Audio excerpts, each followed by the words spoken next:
Hey guys, today I'm repairing this massive hole in the wall here. As you can see, it is a plaster wall, and I'm replacing it with drywall here to make the repair a lot faster and easier.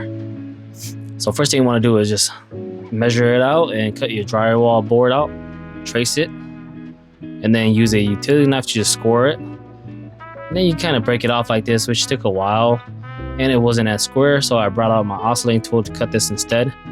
Make sure you use a bimetal blade, because if you use just a drywall blade or a wood blade for your oscillating tool, it's gonna dull out really fast.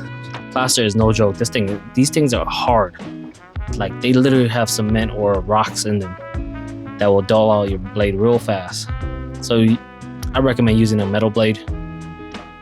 Dead giveaway that's a plaster wall is these strips of wood right here that is used to back up the plaster. Back in the days, they used to use plaster for all the walls because they wanted that sound deadening quality to it. But it also meant that it was a lot more work and it took longer for it to finish. So these days, everybody just uses drywall. These are drywall screws. I'm just gonna screw this board right into the studs here. Luckily, this repair was about 16 inches apart, so landed right on the studs, which made it easier. After that, you're gonna wanna use some mesh tape or whatever drywall tape you have. I like mesh tape just because it's easier to put on, and it's supposed to give it a stronger structure for flat wall surfaces like this.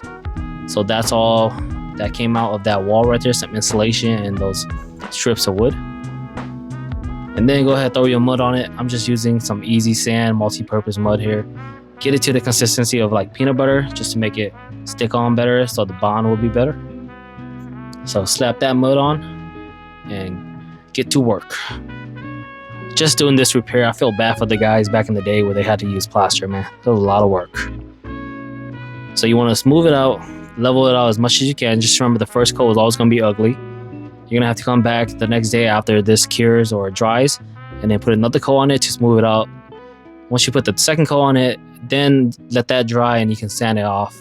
Make it nice, smooth, and flat, and then it's ready for paint. Just like that. So I went over it with my 6-inch putty knife and then my 12-inch. Just to level it out as much as I could on the first day, just so that the second day wouldn't be so much work. So here's a before, in between, and after. Thanks for watching, guys. Subscribe.